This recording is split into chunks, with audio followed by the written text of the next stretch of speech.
Bu alemin çarkları başka bir alem namına çalışır. O zaman bu alemde başımıza gelenler sebep değil, sonuçtur. Bu alemde başa gelen olayların yani sonuçların sebeplerini demek ki başka bir alemde aramak lazım. Bir arkadaşım var, 4-5 kez geldi. İşiyle ilgili bazı problemleri var. Hepsinde istişare ettik. 1 ettik, 2 ettik, 3 ettik, 5 ettik. En son dedim ki bak görüyorsun, başarılı bir adamsın, mesleğinde iyisin. Normalde sana bütün kapılar açılır ama işlerin rast gitmiyor. Bunun sebebini dualarda Allah'a yalvarmakta aradın mı dedim. Hiç aklıma gelmemişti dedi. Ben sürekli fiili dua olarak sebeplere müracaatı tercih ettim dedi. Halbuki başına gelen olayların temeli ve kökü başka bir aleme dayanmaktadır. Neden? Çünkü bu alemin çarkları başka bir alem namına çalışır. Dünyanın sırrı burada, adetullah burada. Sürekli aradığımız bir mesele var. Huzur, mutluluk. Ben arıyorum, siz aramıyor musunuz? Hem de ahirettekini değil, dünyadakini de arıyorum. Siz aramıyor musunuz? Bunun sırlarını sebepler aleminde değil, mana çarklarında bulmak zorundayız. Adetullah bunu söylüyor. Şimdi biz 23. sözde imanla insan ilişkilerini konuşuyoruz. Doğru mu? Birinci noktasını konuştuk. İntisap sırrını konuştuk. Bugün ikinci noktasını konuşacağız. İkinci noktada diyor ki insan sürekli mutluluğu ve huzuru arıyor diyor. Öyle değil mi? Burada mutluluk ve huzurun kaynağını iman olduğunu söyleyecek. Ama bizim kafamızdaki algı, eğer iman edersem dünyada sıkıntılar çekeceğim, huzursuz olacağım, mutsuz olacağım ama ahirette mutlu olacağım. İşte bu ders bunun tam zıttını söylüyor. İman nazarı ile başına gelen hadiselere ve aleme baktığında huzurlu olmanın tek yolu bu bakıştır diyor. Eğer küfür nazarıyla bakarsan, o karanlıklı bakışla bakarsan, sen bu dünyada hangi başarıları ve maddeleri elde edersen et, asla mutluluğu bulamayacaksın diyor. Bunu da şuna bağlıyor. İnsanın mutluluğunun aslı şu an yaşadığımız olaylar değil, insanın mutluluğunun aslı geçmiş ve gelecek kavramlarında saklı. Çok önemli. Dersin temeli buralardan oluşuyor. Tekrar söyleyeyim. İnsanın mutluluğu şimdiki zamanda kavuştuğu şeylerde saklı değil.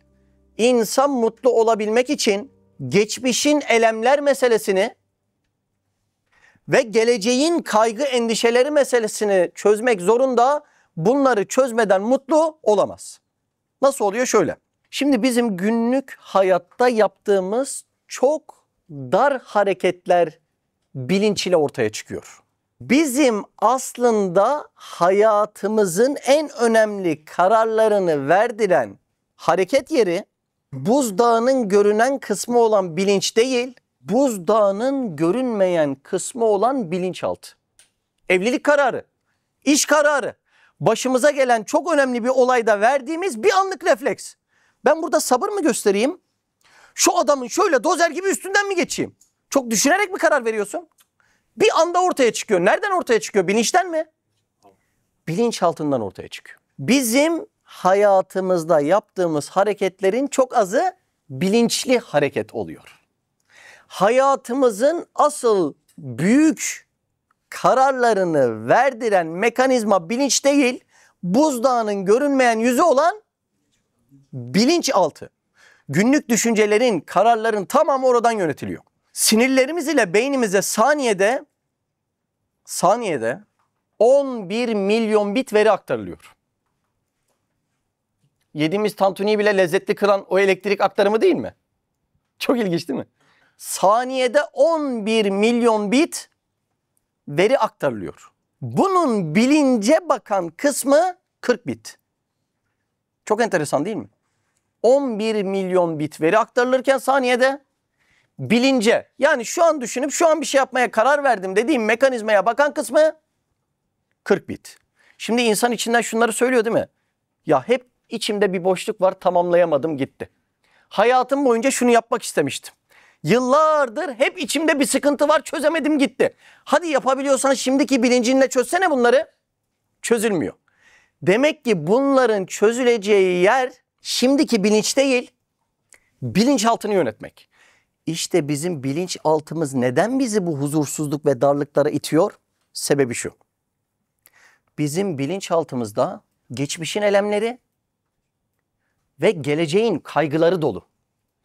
Bu iki tane çark arasında sıkışmışken şimdiki anın lezzetini bir türlü bize aldırmıyor. İşte bugünkü ders çok inanılmaz bir ders. İnanılmaz da bir hikaye var içerisinde.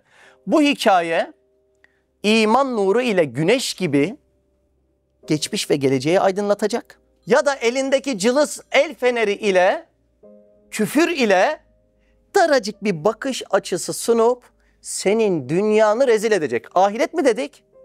Hayır, dünya diyoruz. Tekrar edeyim. Dünyada mutlu ve huzurlu olmak. Var mı böyle planınız? Var. Bu dünyada da bir güzellik, huzur istemiyor musunuz? Arıyoruz bunu.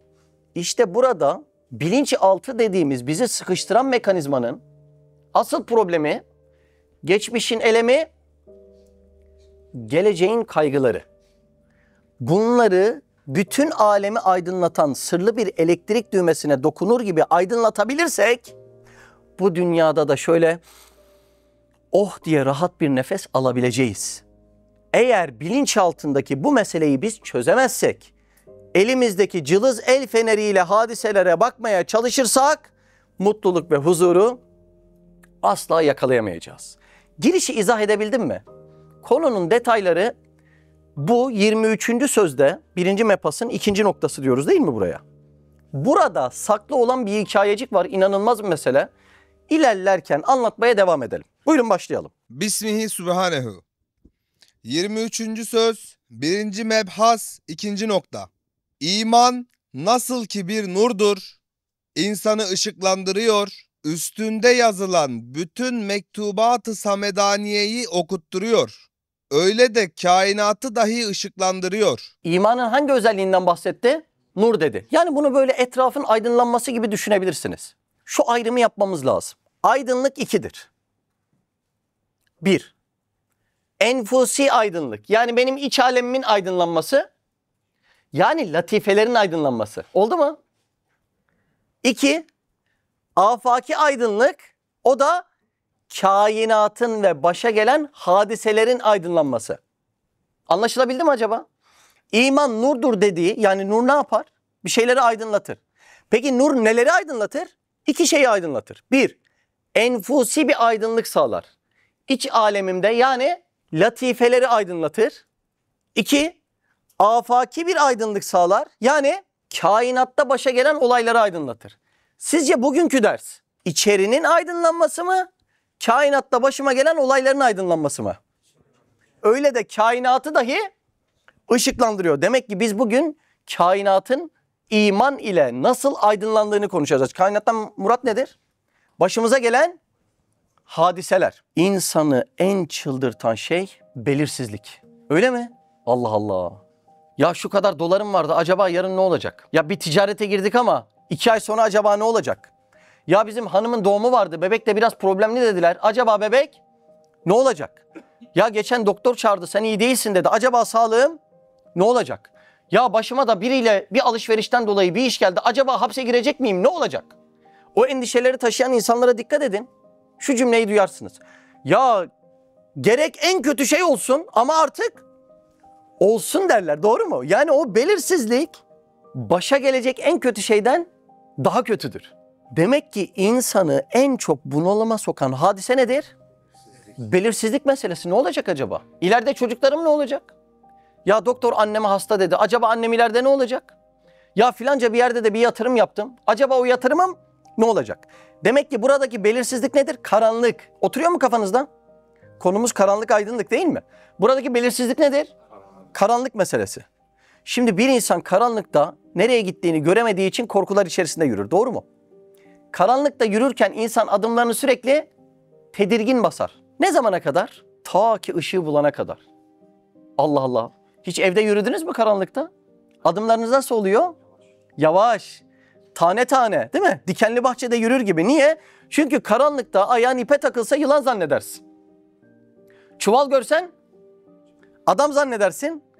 Karanlık evde acaba başımı nereye çarpacağım korkusuyla sürekli tedirgin yürürsün. Tekrar sorayım, ne zamana kadar? Ta ki dirseğin evdeki lambanın düğmesine değip etraf sırlı şekilde aydınlanana kadar. Aydınlığı bulunca o aydınlık sana güven verir. Artık buzdolabına su almaya koşa koşa gidersin. Allah Allah. Bak, karanlık ve belirsizliğin vahşetine bakın. Aydınlığa kavuştuğun andaki rahatlığa bakın.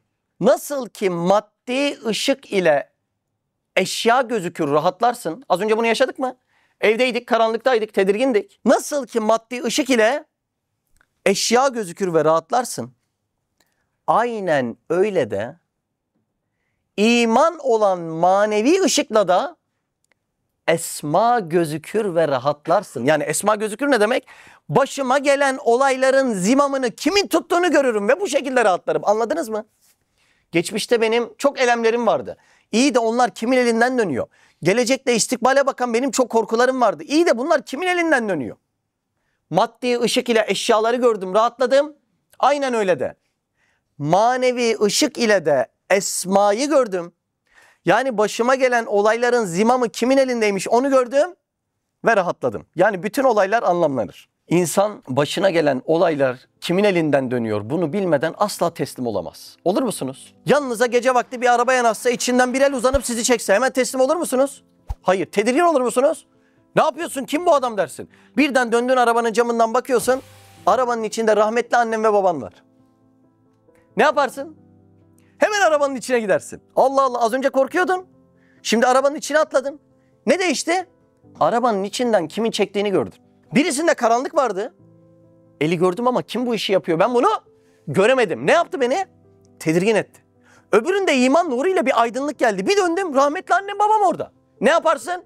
Arabanın içine koşarım, nereye gidiyoruz diye bile sormam. Küfür karanlığındaki güvensizliğe bak. İman nurundaki rahatlığa bak. Olayı anladınız değil mi? Değişen ne oldu? Seni kimin çektiğini fark ettin. Demek ki insan başına gelen olaylar kimin elinden dönüyor. Ancak bunu tanıdıkça öyle teslim olur. Şimdi sokakta bir tane serseri sizi çevirse bıçağı dayasa. O bıçağı yememek için cebinizdeki bütün parayı verir misiniz? Verirsin. Aradan vakit geçse, doktora gitsen, doktor dese ki ya sende bir kitle var, benim onu almam lazım. Doktor bey lütfen beni bıçakla kes diye para verir misin? Verirsin. Az önce bıçağı bana vurma diye verdin. Şimdi de lütfen beni kes diye veriyorsun. Değişen ne? Bıçak kimin elinde onu fark ediyorsun. Nuru anladınız değil mi? Başına bir hadise gelecek ama burada kimin eliyle geliyor? Sokaktaki ne yapacağını bilmeyen serseri, kör tesadüf yani. Sokakta ne yapacağını bilmeyen serseri bir bıçak. Yani kör tesadüfün eliyle geliyorsa ben buna razı gelmiyorum. Ama bir cerrahın eliyle beni iyileştirmek için geliyorsa doktor bey lütfen beni şu bıçakla kes diye üstüne bir de para veriyorum. Demek ki buradaki olay nedir? İman nuruyla aydınlanıp bıçak kimin elinde onu görmem lazım. Zaten bıçağın kimin elinde olduğunu anlayalım ve arayalım diye Allah Azze ve Celle bu beliye ve musibetleri gönderiyor. Anladınız mı? Ara ki o karanlıktan çık, bunu istiyor. Allah'ı orada tanıdıktan sonra, yani hadiselerin zimamı kimin elinden dönüyor anladıktan sonra kalp rahat eder mi? Kalp çok rahat eder. Öyle mi? Allah Allah. Mustafa, şimdi bir arkadaş şurada dersten sonra sana dese ki yarın annenlere gideceksin. Sakın annenin yaptığı çorbayı içme, zehirli. Annenden mi şüphelenirsin, o arkadaşından mı? Arkadaştan. Niye? Çünkü anneyi çok iyi tanıyor. Öyle mi? Bir insan artık annesini tanıdıktan sonra ondan şüphe etmez ve asla annemden bana kötülük gelmeyeceğinden emin olur. Öyle mi?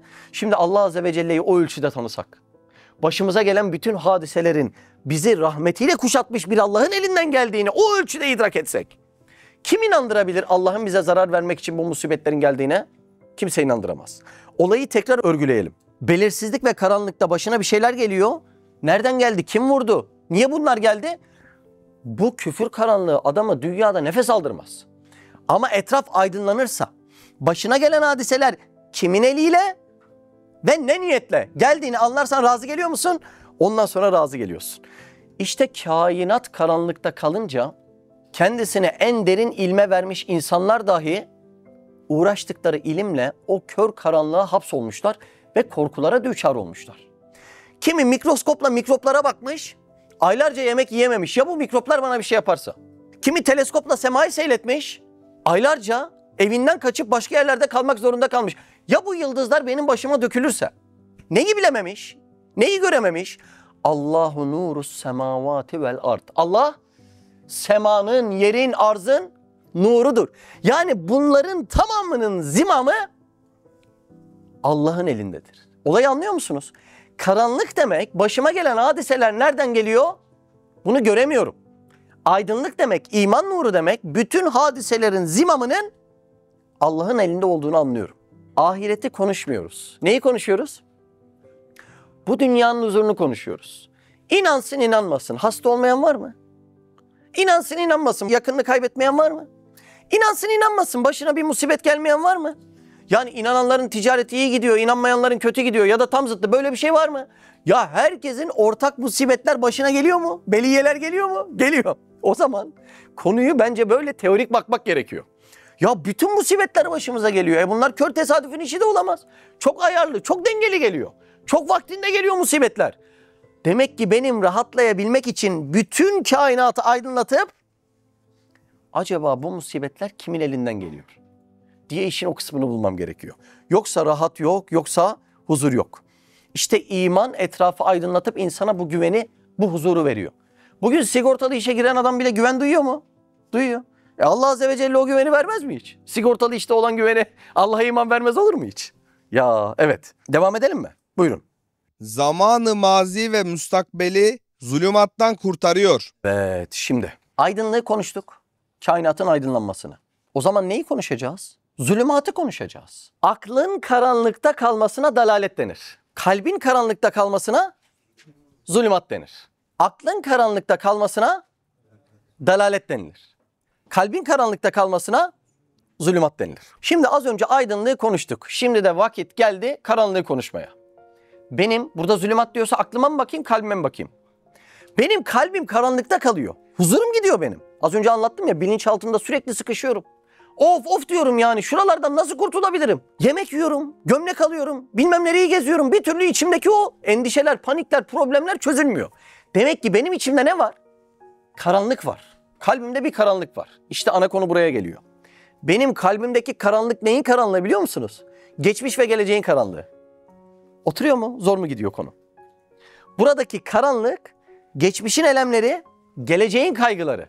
Benim kalbime karanlık veren mesele, tekrar söyleyeyim, geçmiş ve gelecek. Cümleye dikkat edin. Zamanı, mazi ve müstakbeli zulümattan kurtarıyor. Aydınlık bunu kurtarıyor. Demek beni karanlığa atan mesele neyin karanlıkta kalması? Geçmişin ve geleceğin karanlıkta kalması. Geçmiş ve gelecek karanlıkta kalınca insan huzur ve lezzet alamaz. Neden? Benim cesedim anlık lezzet alır. Biz buna hayvani hayat diyoruz değil mi?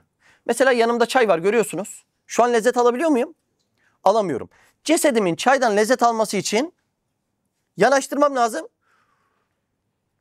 Dilime değmesi lazım. Yani cesedimin lezzet alması için maddeyle buluşması şart mı? Şart. Bir de benim ruhum var içeride. Bu cesedin lezzeti, tamam. Sadece cesedin lezzetiyle doyacaksam anlık lezzetleri etrafına dizeyim. Bir çikolata yesin, bir tantuni yesin, bir çay içsin, bir gezsin, bir gömlek alsın, tamam. Ama benim bir de içeride ne var? Ruhum var. İşte ruh önceyi ve sonrayı da yaşıyor. Anladınız mı? Problem burada başlıyor. Benim önüme dünyanın en güzel sofrasını getir. Yanına da külçe külçe altınlar getir. Hediye edeceksin birazdan bana.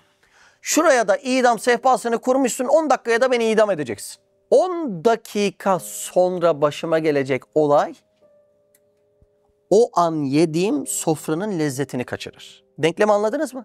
10 dakika sonra başıma gelecek olay, benim cesedim neyden lezzet alıyordu? Andan. O anın, yani cesetin lezzetini kaçırdı gitti, bak olaya bak. Yani dilimle aldığım lezzeti kaybetmeme vesile oldu mu 10 dakika sonra başıma gelecek olay? O zaman çok önemli, lezzet almak için anı güzelleştirmek yetmez. Oldu mu? Neden dolayı?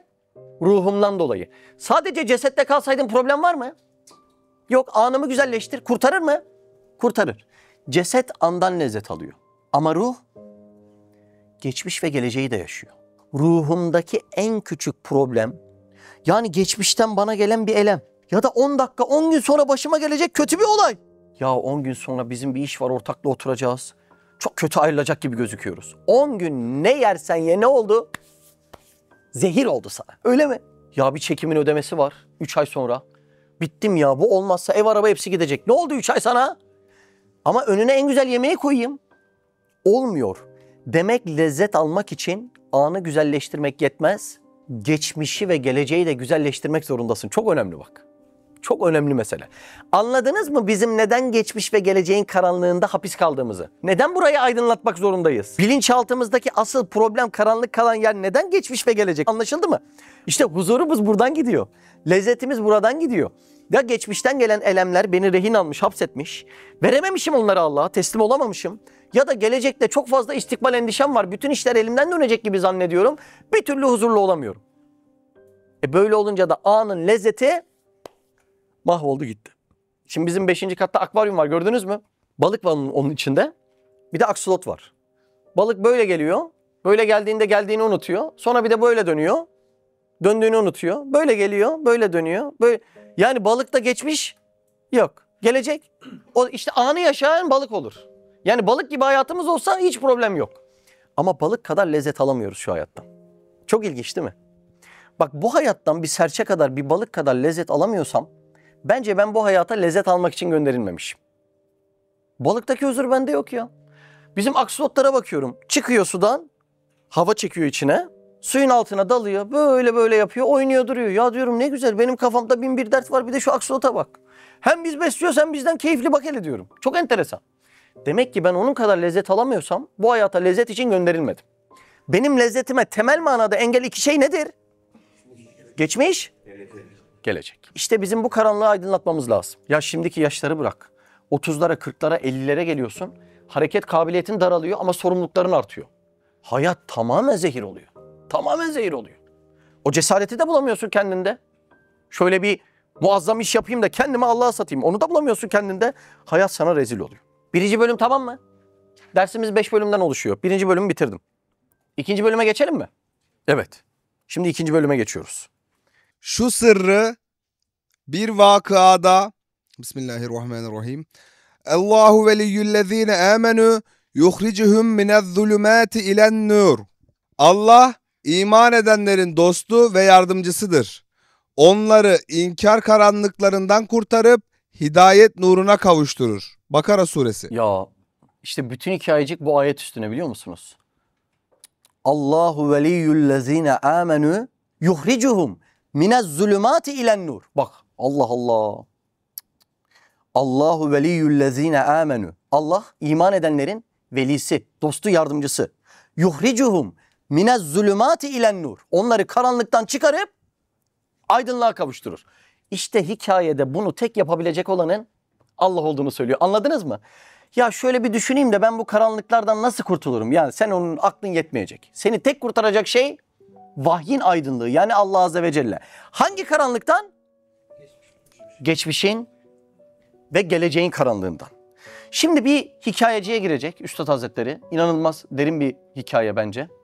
Risale-i Nur'da böyle hikaye meselesi olunca belki nurları çok bilmeyenler, basit bir mesele, bizim işte çocuklara verelim de bu hikayeciyi okusun nazarıyla bakıyorlar ama aslında tam aksine inanılmaz bir mesele. Yani koskoca ayetin manasını bir temsilin içerisinde aktarmaya çalışıyorsunuz. Çok derin bir hakikat var. Hikayeye girmeden önce bazı kavramları bir birlikte çalışalım önden. Kağıtlarınıza bakın. Birazdan 2 yüksek dağdan bahsedecek. Nedir bu 2 yüksek dağ? Hayat ve ölüm. Daha sonra 2 yüksek dağ arasına kurulmuş bir köprü bahsedecek. Köprü nedir? Dünya hayatı ve hayat yolu. Bir dereden bahsedecek. Köprünün altında başımıza gelecekler. Daha sonra sağ taraf ve sol taraftan bahsedecek. Sağ taraf geçmiş, sol taraf gelecek. Şimdi istikbal bize tam zıttı gibi geliyor da hani Arapçada ve Osmanlıca'da sağdan sola yazılır ya. Sağ geçmişte kalır, sol nereye gider? İstikbale gider. O yüzden sağ geçmiş, sol gelecek. Yani karıştıran olur, sonradan kodlayabilir. Bir de köprünün altından bakacak hikayenin içerisinde. Köprünün altı ne oluyor? O da şimdiki zaman. Şimdi hikayenin en önemli meselesi cep feneri. Alemde gezerken köprüde başına bir şeyler gelecek. Hep cep feneriyle bakacak. Cep feneri 2 manada. Birincisi vahyi dinlemeyen akıl. Ben kendi zekamla bu işlerden çıkarım zaten diyen o akıl. Ve aynı zamanda insandaki enaniyet. Cep feneri o manada. Bir de canavarlar var. Canavarlar nedir? O da başımıza gelen hadiseler. Kavramlar biraz kafanızda oturdu mu? Kağıda bakarak dinlemeye devam edebilirsiniz. Buyurun. ayet-i kerimesinin bir sırrına dair gördüğüm bir temsil ile beyan ederiz. Şöyle ki, bir vakayı hayaliyede gördüm ki, Şimdi vakayı hayaliye. Vaka gerçekleşmiş olay demek. Hayal o da misal alemine açılan pencere demek. Yani burada vakayı hayaliye dediğim mana alemi gerçek alemden daha da gerçek. Anladınız mı? Çok ince bir mesele. Şimdi bizim fizik aleminde gördüğümüz hakikatler kökü nerede onların? Misal aleminde. Demek ki bazı misal alemindeki olaylar bu dünyanın gerçekliğinden daha gerçek. Matrix gibi düşünsenize. Misal alemi dediğin ne? O simülasyonda yaşantıları. Fişi çekince ne oluyor? Aslında gerçek aleme gidiyorlar. O şekilde düşünmek lazım. Çünkü alemi misal, alemi şehadetten beslenir. Yani senin mana aleminde hakikat olarak gördüğün şeyler şehadet aleminde görüp yaşadıklarından besleniyor. Siz bir rüya gördüğünüzde rüyanız nereden besleniyor genelde? Dünyada gördüklerinizden. İşte bu vakada misal alemindeki mesele gerçek alemdekinden daha da gerçek. Kafanız karıştı mı? Karışan varsa gidip 4 bölüm Matrix izle. Evet. 2 yüksek dağ var. Birbirine mukabil. 2 dağ neydi 2 dağ? Birisi hayat başlıyor. Nereye kadar gidecek? Ölüme gidecek. Oturuyor değil mi kafada? Buyurun devam edelim. Üstünde dehşetli bir köprü kurulmuş. Üstüne de köprü kurulmuş 2 dağın. O köprü ne oluyor? Dünya hayatı. Yani benim 60 yıllık hayat yolum. Tasavvuf ehli diyor ki sırat dünyada geçilir diyor. Yani o köprüyü neye benzetmişler 60 yıllık hayatı? Sırata benzetmişler ve demişler ki dünyada sıratı geçen ahirette sembolik olarak geçer demişler. O hayat yolunu tam sırata benzetmişler. Devam edelim. Köprünün altında pek derin bir dere. Çok derin. O dere başımıza gelecek belalar. Evet. Ben o köprünün üstünde bulunuyorum. Dünyayı da her tarafı karanlık, kesif bir zulümat istila etmiştir. Şöyle bir etrafa baktınız. Nasıl etraf? Karanlık. Hiçbir şey doğru düzgün gözükmüyor. Ben sağ tarafıma baktım. Nihayetsiz bir zulümat içinde bir mezar-ı ekber gördüm. Yani tahayyül ettim. Sağ taraf neydi? Geçmiş. Köprüdeyiz. Problem var mı? 2 dağ arasına köprü kurulmuş. Köprüdeyim. Altıma bakıyorum. Dehşetli bir uçurum var. Dere var. Bir etrafa bakayım dedim. Nasıl etraf? Karanlık etraf. Daha sonra dönüp sağ tarafıma bakayım dedim. Sağ taraf neydi? Geçmiş. Sağ tarafına baktığında zulümat içinde büyük bir mezar gördüm diyor. Neden böyle diyor? Yani geçmişe baktım. Karanlığın içinde ne görmüş? Mezar görmüş. Geçmiş neden büyük bir mezara benzetiliyor burada? Çünkü küfür karanlığında kalmış birisi için geçmişteki herkes ve her şey yokluğa yani hiçliğe gitmiştir. Anladınız mı neden mezar dediğini? Küfür karanlığında kalmış birisi iman nuruyla bakmadığında bugüne kadar yaşamış sevdikleri var. Dedesi, teyzesi, nenesi. Nereye gitti onlar? Hiçliğe gitti. Bak çok acı bir şey ya. Çocuklukta hatıralarınızın olduğu nenenizi hatırlayın. Dedenizi hatırlayın. Almanya'dan çikolata getiren dayınızı hatırlayın. Nereye gittiler? Hiçliğe gittiler bunlar. Peki o zaman ben ne olacağım? Ben de hiç olacağım. Ben de yok olacağım. O zaman şimdiki yaklaşık 40 yaşlarımızdaki hayatın geçen 40 yılı nereye gitti? Hiçliğe gitti. Bak bu insanı vahşete götürür. Anladın mı? Eskiden sevdiklerim şimdi içimizde var değil mi? Anne babasını kaybeden arkadaşlarımız var. Allah cenneti firdevsinde buluştursun. Koyuncu abi var anne babasını değil mi? İkisini de kaybetmiş. Şimdi düşünsene yani. Sana o kadar emek vermiş annem baban. İbrahim abi sen de babanı kaybetmiştin değil mi? Bak. Şimdi düşün nereye gittiler? Hiçliğe gittiler. Senin 40-50 yıllık hayatın nerede? O da hiçliğe gitti. Senin teyzen vardı nerede? Hiçliğe gitti. Sen küçük bir çocuğunu kaybetmiştin. O nereye gitti? O da hiçliğe gitti. Ya bu insana kafayı yedirtir. Ben nereye gideceğim? Sen de hiçliğe gideceksin. Anladınız mı? Sağa baktım. Yani sağ geçmişe baktım. Büyük bir mezar gördüm. Yani her şey orada hiçliğe gitmiş. O manayı görüyor. Şimdi ölümü yokluk bilen bir insanı Mehmet hayat lüksünü arttırarak eğlendirebilir miyiz? Ya ne kadar sevdiğim var. Düşünün Covid'de bizim Allah gani gani rahmet eylesin. Bir çalıştığımız yayın evi vardı. O da evliydi. Birkaç aylık da bebekleri vardı Covid döneminde. Birden Covid onlara da tevafuk ediyor. Kendisi, eşi, akrabaları her biri hastaneye yatıyor. O bizim yayın evinin sahibi. Onun eşi gözünü bir açıyor. Bizim o yayın evi sahibi olan eşini kaybetmiş. Annesini kaybetmiş, babasını kaybetmiş. Bir de halaları, teyzeleri mi vardı? Allah hepsine gani gani rahmet versin inşallah. Ya bütün akrabayı kaybetmiş. Ne kadar akraba, taallukat var. Gözünüzü bir açıyorsunuz. Zaten küçük bebeği var diye uzun süre söylemiyorlar. Allah tekrar sabır ihsan eylesin o gönlüne. Ya gözünüzü bir açıyorsunuz. Bütün sevdikleriniz bir gün içinde. Yani belki bir hafta önce birisi size bir şey söylese, ya bizim Çanakkale'de bir yer vardı, oraya da gideceğiz. Akrabalarla mangal yapacağız diyeceksiniz. Doğru mu? Gözünüzü bir açıyorsunuz. Ne kadar sevdiğiniz taallukat var, tamamı gitmiş. Ya bunun hiçliğe gittiğini düşünsenize. Şimdi ölümü yokluk bilen bir insan. Bu insanın hayat lüksünü arttıralım, gelin. Evini değiştirelim. Kıyafetini değiştirelim, arabasını değiştirelim. Mutlu olabilir mi? Mümkün değil. Ruhunuzda hastalık var ama sizin bedeninize süslüyoruz. Bu bununla tatmin olur mu? Mümkün değil tatmin olması. Demek ki hayatın sonunda bekleyen ölümü aşmadan kimseye mutluluk asla yok. Ölüm hayatın sonunda bekler ama her anını tehdit eder. Sadece kendinize çarpacak ölüm değil. Küçük kardeşine, annene, babana, yeğenine, akrabana. Hayatın sonunda duran ölüm her anı tehdit ettiğinden dolayı o karanlığı aydınlatmadan senin yaşadığın her şey büyük bir mezarın içinde hiçliğe gitmiştir adeta. Soruyorum, böyle bir insana nasıl teselli verebilirsiniz? Buyurun. Bir arkadaş babasını kaybetti. İnançlı bir arkadaş da değildi. Onunla muhabbet ederken ağzından şu cümleler döküldü. Keşke sizin gibi inanabilseydim. Çok isterdim şu an dedi. Enteresan bir olay değil mi? İnançsız. O zamana kadar da o marjinal üniversite kültüründen dolayı öyle bir hayat yaşamış. Babasını kaybetti. Ve babası da böyle dağ gibi, direk gibi bir adamdı kendisi için. Keşke sizin gibi inanabilseydim dedi. Yani arzu ettiği teselliye bakın. Peki şu an babası ne oldu? Geçmişte mezarın içerisinde hiçliğe gömülmüş hatıralardan bir hatıra kaldı. Böyle bir insana soruyorum, nasıl teselli verebiliriz? Şimdi ehli imanla teselliyi birbirimizle muhabbet ediyoruz. Bir nebze biliyoruz. Peki sağ tarafını, geçmişi karanlık gören ne demek yani? Küfürle bakıyor. Ne görüyor? Geçmişte ne varsa nereye gitti? Yokluğa gitti, hiçliğe gitti. Sizin Trabzon'daki dedeler, neneler yokluğa gitti. Köydeki hatıralar yokluğa gitti. Çocukken kaybettiğiniz yeğeniniz tamamı yokluğa gitti. Ya nasıl böyle bir insana teselli verebiliriz? Köprüdeyiz, unutmayın. Bir dağdan bir dağa yürüyoruz. Köprü kurulmuş. Altta ne var? Uçurum var, dere var. Etraf nasıl? Karanlık. Bir anda nereye bakayım dedim?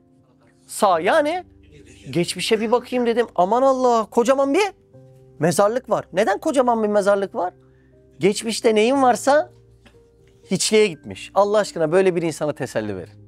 Şimdi depremde yakınlarını kaybeden vatandaşlarımız, arkadaşlarımız var değil mi? Allah hepsinin gönlüne sabır ihsan eylesin. Şimdi düşünsenize, bir anda ailesinden 11-12 kişi kaybedenler var. Şimdi onlar iman noktasında sıkı bir ipe tutunmasa, bütün yakınlarının, küçük çocuklarına kadar hiçliğe gittiğini düşünse. Buyurun hadi gidelim teselli verelim. Buyurun. Mümkün mü? O karanlıktan kimse kimseyi kurtaramaz. Kimse. Dediğim gibi yani konu belki hikaye, gözümüzde ufak gibi geliyor ama bence çok derin bir hakikat, çok derin bir ders. O yüzden böyle sindire sindire gidiyorum. Devam edelim, buyurun. Sol tarafıma baktım. Müthiş zulümat dalgaları içinde azim fırtınalar, dağlar, dahiyeler hazırlandığını görüyor gibi oldum. Şimdi köprüdeyim, yürüyorum. Etraf nasıldı? Karanlık. Sağ tarafa, yani geçmişe baktım, ne gördüm? Koca bir mezar, her şey işliğe gitmiş. Bir de sola bakayım dedim. Sol neydi? İstikbal, gelecek. Sola bir baktım, aman Allah. Ya sağ taraf karanlıktı, bari yokluğunu biliyorum. Sol taraf gelecekte karanlık ama başıma gelecekleri göremiyorum. Buyur. Belirsizlik. Ne yapar adamı? Adamı mahveder.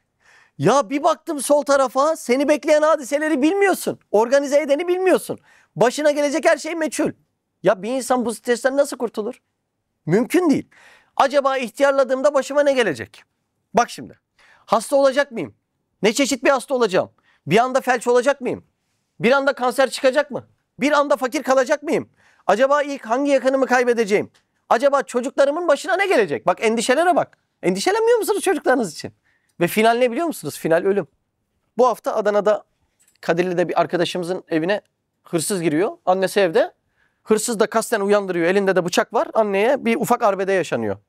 Allah yardımcıları olsun. Bir de eline vurmuş bıçağı annesinin. Şimdi annesi gözünü açar açmaz uyanıp elinde bıçaklı bir hırsız görüyor. Psikolojiyi hayal edebiliyor musunuz? Peki bu olayı duyanların Ya acaba bizim de aynısı başımıza gelir mi diye bir istikbal endişesi olur mu? Olur. Ben oğluyla konuştum işte, o annemizin. Allah şifa versin. Oğlu diyor ki abi böyle böyle bir şey oldu diyor, yani şimdi bu evin güvenliğini nasıl sağlayacağız diyor. Bu olayı bir yerde anlattım. Daha cümlem bitmeden ya hakikaten bu sıkıntı hepimizin başında var dedi. Konuştuğumuz arkadaş. Yani şimdi bu hadiseler arttıkça bizim de istikbal endişemiz artacak mı? Artacak. Şimdi buyur bakalım. Gelecekte senin neyin beklediğini bilmiyorsun. Ve mutlaka imtihan yaşayacağız. Hadi önümüze en güzel o anlık sofraları kuralım. Alabilir miyiz lezzet? Mümkün değil. Problemin büyüğünü anlıyor musunuz? Geçmişin ve geleceğin karanlıkta kalması bir insana nefes aldırmaz. Nefes inanılır gibi değil. Küfürde insan yok olma tehlikesi taşıdığından dolayı, yani bu yokluğun geçmişe bakan yanını konuştuk. Geleceğe bakan yanı da var. Gelecekte ne olacaksınız? Buyurun. Yok olacağız. Allah Allah. Şimdi gelecekte yok olacağız. Bir insanın hayatı neye döner biliyor musunuz? Manevi bir cehenneme döner. İnsan bu hissi duymamak için kendini sefate atar. Bohemce yaşar, kendisini uyuşturur. Çoğu zaman da arkadaşlarıyla gülerek kendisini uyuşturur. Ama asla mutluluğu yakalayamaz. Yaptığı işlerin tamamı deve kuşu gibi kafanı kuma sokmak olur. Ama büyük olan bedenin nerede? Avcının sürekli mesafe hattındasın. Doğru mu? Allah Allah. İnanılır gibi değil. Hayattaki mutluluklar her zaman acılardan daha az. Öyle mi Yunus? Sen psikologsun, öyle mi? Hayatımda beni etkileyen 100 tane parametre konuşalım. Olur mu? Çocuklarım, evim, arabam, sağlığım, yarın yemek yiyeceğim. İşte ne diyelim? Teyzemlere gitmem. Annemin sağlığı. 99'u nasıl olsun? Mükemmel olsun. Bak 99'u 10 numara olsun. Bir tanesini bozalım. Ya çocuğunuz Allah muhafaza verem olmuş, kanser olmuş. 6 ayı zor çıkarır. Hadi bakayım buyur. Mutlu ol. Olabiliyor musunuz mutlu? Ya istikbale bakar mısın? 99 tane mutluluk var. Rahat bırak da şunların tadını alayım anlık. Alabiliyor muyum? Neden alamıyorum? Geçmiş ve geleceğin karanlığından dolayı alamıyorum. Bak çok ilginç bir denklem. 99 işim yolunda gidiyor. İşiniz güzel, daha çok kazandınız. İşte ne istiyordunuz? Ya bir şey istiyorum. Tam o da oldu. Size bir kötü haberimiz var. Çocuğunuz 5 yaşında, 6 yaşında çocuğunuz verem olmuş, kanser olmuş. Çok zor kurtulması da. Mutlu? Ya inanılır gibi değil. Hayattaki mutluluklar her zaman üzüntülerden daha az. Çünkü 99 işin güzel gitsin, bir üzüntü tamamını bozmaya yetiyor. Ve istikbalimiz de bize bunları bekliyor, doğru mu? Şimdi sen bu hadiselerin kimin elinden geleceğini bilemezsen. Soruyorum, teselliyi nerede bulacağız, nasıl alacağız? Bir insan bu eziyeti neden çeker? Vallahi bu eziyet sadece sonsuz hayat için çekilir. Çünkü bu dünyanın matematiğinde dünyada mutlu olmak için yaşamak kadar saçma bir şey yok. Bir balık kadar, bir güvercin, bir serçe kadar mutlu olamadığın şu dünyada dünya mutluluğu için yaşıyorsun. Çok saçma bir gaflet mantığıdır bilginize. Devam edelim mi hikayeye? Buyurun. Köprünün altına baktım. Gayet derin bir uçurum görüyorum zannettim. Köprünün altı ne oluyordu? Şimdiki zaman. Derin bir uçurum görüyor. Karanlık ve belalar devam ediyor. Peki asıl şimdiki zamanı zehir eden nedir? Geçmişin elemleri, geleceğin kaygıları. Allah Allah. Yok mu gelecek kaygınız? Lütfen onları düşünün. Yani dersi komşumuza yapmayalım, dersi kendimize yapalım. Benim var gelecek kaygılarım. Öyle kuvvetli bir imanım yok henüz. İnşallah olur. Ama gelecekte bazı hadiseler başıma geliyor. Özellikle hizmetlerin mukadderatıyla ilgili ya böyle beynimden vurulmuşa dönüyorum. Yatakta kıvranıp duruyorum. Ya böyle geçmişteki bazı hadiseler aklıma geliyor. Ah diyorum, ah ah. Yani öyle bir acı çekiyorum ki günlerce. Ben yaşıyorum bunları. Sizlerin de sığındığı böyle hatıralarınız, istikbal endişeleriniz yok mu? Onlara yapışın, dersi kendimize yapalım. Buyurun. Bu müthiş zulümata karşı sönük bir cep fenerim vardı. Evet. Bak şimdi. Konuya geldik. Ana konu burada. İki dağ arasındayım, köprüdeyim. Sağa baktım karanlık, geçmişe. Kocaman bir mezar var. Sola baktım karanlık, istikbal hep acılar içerisinde beni kıvrandırıyor. Aşağı baktım, şimdiki zamana. Orada da karanlık var, çukur var, dereler var. Başıma ne geleceği belli değil. Ya benim elimde bir tane cep feneri var dedim. Şu cep feneriyle bir sağa sola bakayım. Niye? Etraf neydi? Karanlık. Ne kullanayım? Şu cep fenerini bir bırak da kullanayım değil mi? Burada cep feneri dediği iki şey. Tekrar hatırlatayım. Vahiyden kopmuş akıl. Arkadaşım bak, bütün sahabe birlikte Peygamber Efendimiz Aleyhisselatü Vesselam'ın mesajlarını alarak bu yolda koşturmaya çalışmış. Vahiy bunu söylüyor. Gel biz de böyle yapalım. Ya bırakın canım, ben evde kendim okuyarak hallederim. Vahiyden kopmuş bir akıl örneği bak bunlar. Ben evde tek başıma okuyup anlarım. Ya matematik kitabını anlayamıyorsun. Kur'an'ı nasıl anlayacaksın ya? Hep vahiyden kopmuş. Yani bunu yapan ve yaşayanlar nasıl yapmış? Ya nasıl yaparsa yapsınlar, ben onları seviyorum ama ben böyle yaparım. Anlıyor musunuz vahiyden kopuk aklı? Bu cep fenerinden birinci maksat vahiyden kopmuş akıl. Ya ortada örnekler var, bak böyle yapmışlar dişçi. Hayır, ben böyle aklımla yaparım. İkinci maksat da enaniyet. Anlıyor musunuz? Aynı şey aslında, farklı bir şey değil. Hem akıl manasını kullanıyor hem de enaniyet manasını kullanıyor. Vahiy alemi ışıklandıran bir güneş. Akıl ise sönük bir cep feneri.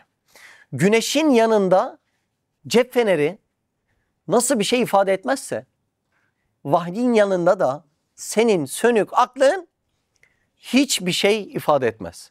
Ama maalesef insanın enaniyeti, doğruyu bilse dahi vahyi dinlemek, hareket etmek, koşturmak, mücadele etmek istemiyor. Burada enaniyetten maksat nedir? Onu da açalım. Bizim kibrimiz. Bak cep feneri neymiş? Bizim gururumuz. Bizim ucbumuz. Daha bu hafta yine birisiyle muhabbet ettik. Çok güzel bir arkadaşımız. Yaşı da var. Allah razı olsun. Muhabbet döndü dolaştı. Ya bize bir şeyler yapmamıza ihtiyaç yok mu yani, bu toplumun gençlerine, kendi imanımıza? Bunlara yetişmemiz gerek. Ya biz işte evde okuyoruz, evde dinliyoruz. Ya konunun böyle olduğu nerede yazıyor ya? İşte hep orası, anladınız mı? Enaniyet, kibir, gurur, ucub. Bunlar o el feneri ile geçmiş ve geleceği karanlık göstermekten başka işe yaramıyor. Geçmişte de böyle olmuş mu? O sönük cep fenerine güvenenlerin hep başı belaya girmiş mi? Girmiş. Örnekler var mı? Var. O cep fenerini kullananların başında gelenlerden birisi Karun'dur. Kâle innemâ utîtuhu ala ilm. Ben kendi ilmimle bu başarıyı elde ettim diyor. Karun'a bakın. Hazinesini develer taşıyamıyor. Bu zenginlik neyle elde edildi? Allah'ın nasip etmesi değil. Benim ilmimle elde edildi diyor ki kendisi kısa süre önce Tevrat'ı ezberlemiş. Kısa süre önce Musa peygamberden dua isteyecek bir zavallı kendisi. Ama ben kazandım denilen, ben yaptım, bu benim aklım denilen Karun'dan kalma bu el fenerini kullanıyor ve iki cihanı berbat oluyor. Ben yaptım. Ben kazandım. Ben olmasam bu dükkan nasıl döner? Hep aynı mesele. Biz de kullanıyor muyuz bu el fenerini? Kullanıyoruz. Bak kaç boğaz doyuruyorum. Diyor muyuz bunu? Peki senin boğazını kim doyuruyor? Ben bu işleri dişimle tırnağımla kazandım. Peki sen dişini tırnağını nereden kazandın? Allah Azze ve Celle ikram etmeseydi o diş, o tırnak sana nereden takılacaktı? Yani Harun gibi konuşuyoruz ama Karun gibi davranıyoruz. Neden böyle oluyor? Cep feneri denen vahyi dinlemeyen aklı kullandığında işin gideceği yer burası oluyor. Bir örnek daha verelim mi? Kibir deyince aklınıza kim gelecek? Firavun gelecek. Bakın Firavun'u ve bütün küfür sahibi insanları batıran iki şey olmuş. Kibir ve heva. Allah'a yanaşmaması sebebinde mantıklı gerekçeler olsaydı o kişinin sonsuz cehenneme gitmemesi lazımdı. Doğru mu? Küfürün altyapısında zerre mantık yok. Hiçbir mantık yok. Nasıl mantık yok? Nasıl konuşuyorsun? Mantık yoksa ne var? Kibir var. Ben gibi önemli birisi Allah Azze ve Celle'ye biat edemem. Ya da heva diye bir şey var. Ya bunlar benim umurumda değil. Ben yerim içerim yatarım. Ver yiyeyim, ört yatayım. Anlıyor musunuz? Küfür karanlığın altındaki iki özellik kibir ve heva. Firavun saraydaki yetkilisi Haman'a şöyle söylüyor. Bir kule yap da çıkayım şu Musa'nın Rabbine bakayım diyor. Ayette geçiyor bu, biliyorsunuz değil mi? Müminun suresi 36'da geçiyor. Firavun ey Haman dedi. Bana yüksek bir kule inşa et. Belki bazı yollara, göklerin yollarına ulaşırım da bu sayede Musa'nın ilahını görürüm. Kibre bak ya. Bana bir kule yap diyor. Neyi göreyim? Musa'nın Rabbini. Aynı mesele 20. yüzyılda Gagarin diye bir adam şöyle bir dünyayı dolaştı geldi ya. Ne diyor? Vallahi bütün semayı, dünyayı dolaştım geldim diyor. Allah'a rastlamadım diyor. Merhum Necip Fazıl cevap veriyor ona, biliyorsunuz değil mi? Abi ahmak diyor. Allah'ın fezada dolaşan bir balon olduğunu sana kim söyledi diyor. Nemrut da gökyüzüne ok yağmuruna tutturuyor. Ne için? Allah'ı vurmak için, haşa. İşte o aklı istimal edip kullanan insanların düştüğü komedi hep aynı olmuş. Hep aynı olmuş. Onu istimal ettim. Yarım yamalak ışığıyla baktım. Pek müthiş bir vaziyet bana göründü. Hayal edin, köprüdesiniz, elinizde fener var. Şöyle bir tutuyorsunuz. Mecit, etrafa tutuyorsun feneri, tamam mı? Bir hayal et, orada neler göreceğiz. Evet. Hatta önümdeki köprünün başında ve etrafında öyle müthiş ejderhalar, arslanlar, canavarlar göründü ki Ne gördünüz? Köprü bitti, sağ sol bitti, bir de başka bir şey başladı. Ejderhalar, canavarlar, aslanlar. Bir de bunlar çıktı başıma, evet. Keşke bu cep fenerim olmasaydı. Bu dehşetleri görmeseydim dedim. Cep feneri olan akıl neye dönüştü? Bakın, dezavantaja dönüştü. Şimdi başına belalar geldi. Neyle gördün bunu? Yarım yamalak aklınla bir hadise yaşadın. Başına gelen hadiseye hangi ışıkla baktın? Akıl, yani cep fenerinle baktın. Ne dedim biliyor musun ilk olarak? Lütfen son cümleye dikkat edin. Keşke bu cep fenerim olmasaydı. Şimdi cep feneri yerine aklı yerleştirin. Ne diyor? Keşke bu aklım olmasaydı. Neden? Göz görmeyince gönül katlanırdı. Şu aklımı atabilseydim, gözüm görmeseydi belki katlanırdım. Ben bu ejderhaları görmesem bu kadar korkmazdım. Bu canavarları, bu aslanları görmesem bu kadar korkmazdım. Onu istiyor değil mi? İnanılır gibi değil. Bakın, Paris'te bir tane heykel var. Biliyorsunuz, başı büyük. Şöyle yana düşmüş. Bedeni bu kadar, başı bu kadar. Yana düşmüş. Onun manasına da yazmışlar. Çok düşünmek insanı öldürür demişler. Başınıza bir olay gelirse, başınıza gelen olaya bir de aklınızı karıştırırsanız musibetiniz 1000'le çarpılıyor. Öyle oluyor mu, olmuyor mu? Sizi en çok belaya sokan, derdinize dert katan ne oluyor? Aklınız oluyor. Bakın, psikologları gezerek dindiremediğimiz acımızın kaynağı nedir? Akıldır. İnanılır gibi değil. Büyük bir karanlığı cep feneriyle ne kadar aydınlatabilirsin? Sürekli acı çekersin. İşte başkalarının amacı hep aklını kullanıp aydınlatmak olmuş. Meditasyonlar, fallar, Budizmler. Bizim de şimdi dersi dinleyen İstanbul'da bir arkadaşımız düzenli gidiyor psikologlara. Niye gidiyor biliyor musunuz? Müthiş zeki. Akıl nasıl? İstediğin kadar kuvvetli olsun. Cep fenerinden öteye gitmiyor. Kalbi nasıl? Kalbi zulümatta kalmış. Anlıyor musunuz olayı? Bak, çok zeki bir arkadaşımız. Muhteşem bir arkadaş. Ya haftalık düzenli gidiyor psikoloğa ve diyor ki ben rahatlıyorum diyor. Yani benim rahatlamam yolu bu. Niye böyle diyor? Aklı çok ön planda, yükseklere çıkmış. Kalbi nasıl? Kalbi yerlerde. Şimdi böyle olunca vahyi dinlemiyor aklı. Ben yaparım. Şu hesapları yapmayayım mı? Geçmişin şu meseleleri vardı. Babamızdan kalan bilmem ne şirketi var. Geleceğin şu meseleleri vardı. Benim orayı da aklımla yapmam lazım diyor. El feneri elinde nereye çevirse eyvah, ödemeye geldiler. Kim? Ejderhalar. Eyvah, yaptığım yeri satamadım. Kim? Aslanlar. Eyvah, bu adamlarla bu pazarlığı, bu işi nasıl yapacağım? Bu arsa sahibini nasıl halledeceğim? Kim? Canavarlar. Kuşkusuz. Bak, milletin gitme sebebi bu. Türkiye'de şu an bir mistisizm hakim değil mi? Fallar, Budizmler, bilmem neler, böyle garip garip şeyler yani, ben hiç anlayamıyorum. Ne o tarih falı, bir şeyler böyle. Amaç burada. Akıl çok çalışıyor. Gerçekten bizim vatanın insanı çok zeki değil mi ya? Çok zekiler ya. Çok kıvrak da zekaları var. Akıl inanılmaz çalışıyor. Kalp geride kalmış. Neyi kullanıyor sürekli? El fenerini. Nereye çevirse vahşet görüyor. Dünyayı değiştirmek için yola çıkıyor. Bir dönüyor, bakıyor ki eyvah, benim o çocuk gidiyor diyor. Çocuğa yetişemiyor. Şimdi bu beladan nasıl kurtulacak? Mecbur fala baktıracak. Öyle mi? Allah Allah. İşte bütün bu belaların sebebi cep feneri hükmündeki aklımız. Batı dünyasında zenginlik arttı ama huzur çöktü. Sebep nedir? Ehli akıl olarak devam etmeleri. Hepsi arayışta. Bakın, intiharlar arttı mı? Japonya'da, Hasan sen kaç yıl kalmıştın Japonya'da? 6,5 yıl. Yalnızlık Bakanlığı kuruldu değil mi? Evet abi. Bir de insanların intihar ettiği bir yer varmış. Oraya da yazı asmışlar değil mi? Yalnızlık Bakanlığı'nı arayın diye. Efendim? İnsanların intihar ettiği bir orman var öyle. Heh. Genelde orayı ayda bir, 2 ayda bir denetliyorlar. Evet. Yani kim intihar etmiş bulunsun diye. Evet. Bayağı da büyük bir orman.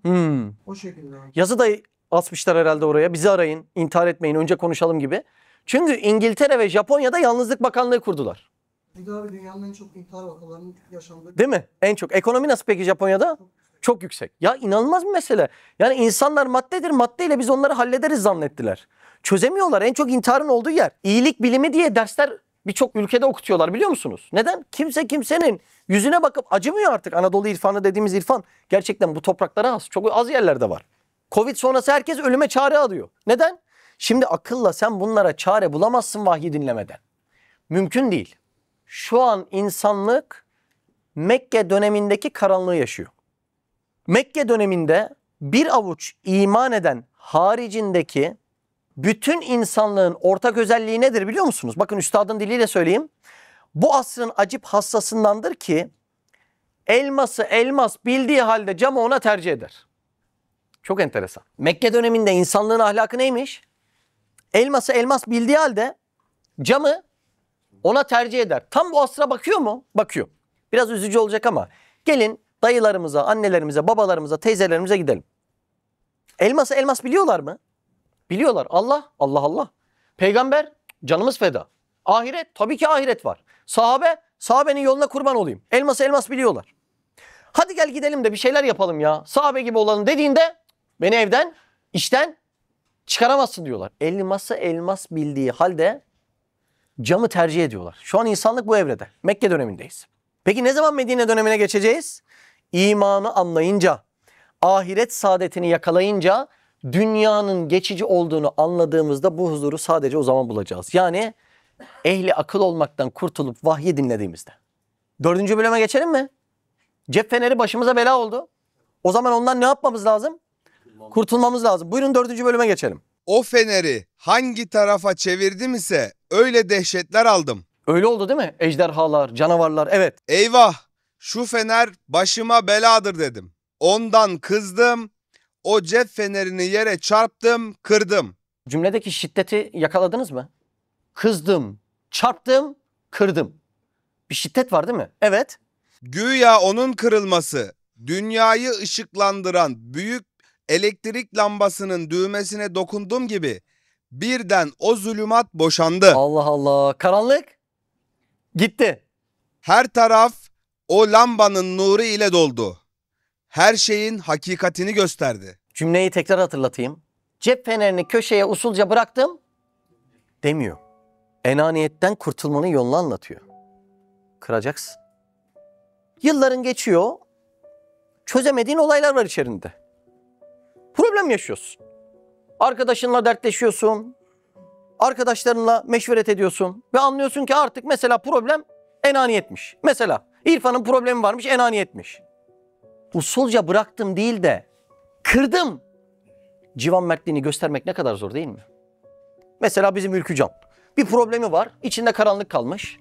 Arkadaşlarıyla konuşuyor, istişare ediyor. Mesela iç aleminde şöyle çözmeye çalışıyor. Bu enaniyetten de kurtulayım. Kademeli kurtulabiliyor muyuz? Olmuyor, olmuyor. Ne yapmak gerekiyor? Kıracaksın. Bir anda paramparça edip ondan kurtulup vahye teslim olacaksın. Bir ufak yer daha okuyayım 24. sözde. Öyleyse nefsindeki eneyi yırt, hüveyi göster diyor. Hatırladınız mı? Nefsindeki enaniyeti usulca köşeye bırak, yırt diyor. Yani burada bir olay var, bir mücadele var. Farkında mısınız?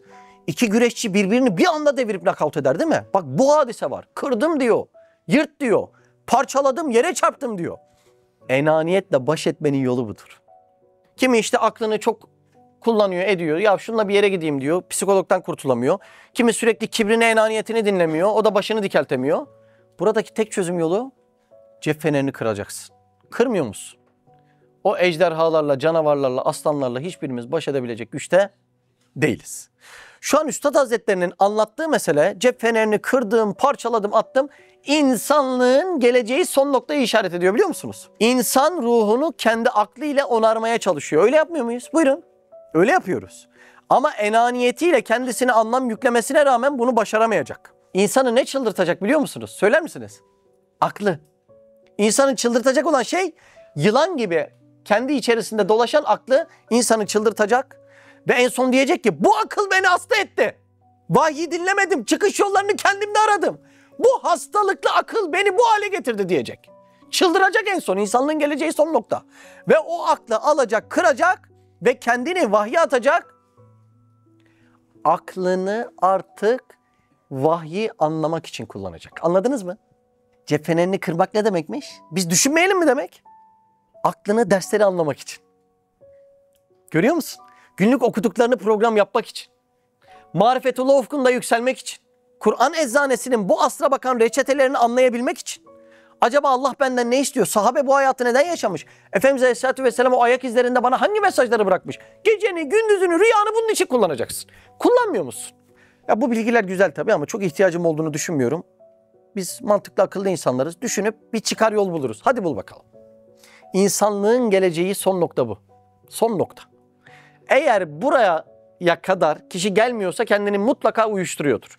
İşle, güçle biliyorsunuz uyuşturucunun çok çeşitleri var. İnsanı sarhoş eden bunlarla uyuşturuyordur. Kırdı mı cep fenerini? Dayanamadı artık. Cep feneri sürekli olumsuzu gösteriyor. Kendi aklınızla evinizdeki insanlara şefkat damarıyla bakın. Ya perişan oluyorsun ya. Bir anda. Ya bu çocukların istikbali ne olacak?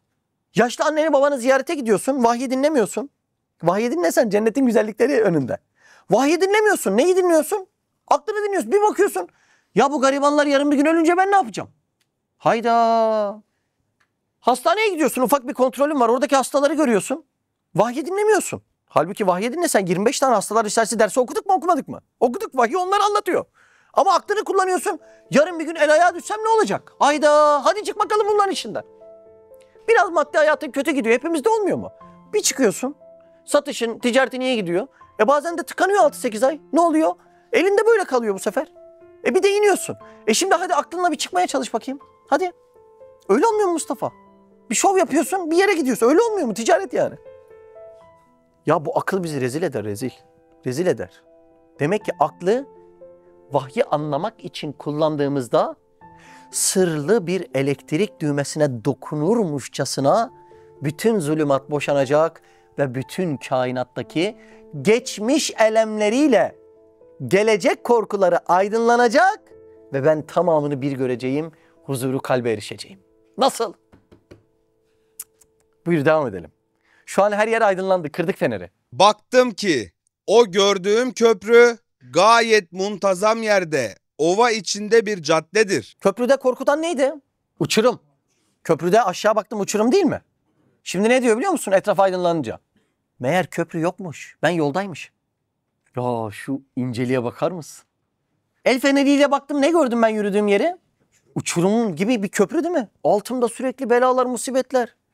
Etraf aydınlandı meğer köprü yokmuş. Ben düz yolda yürüyormuşum. Etrafım hep yeşillik, güzel bağ bahçeymiş benim. Ben boşuna korkmuşum. Dünya hayatından bahsediyor. Vahyi dinlediğinde bu. Vahyi dinlemediğinde sürekli problemli bir köprü. Çok ince mesajlar değil mi Ersin? Çok ince değil mi ya? İnsanın nazarı ona göre değişiyor. Bakın Yunus Emre'nin bir şiiri var.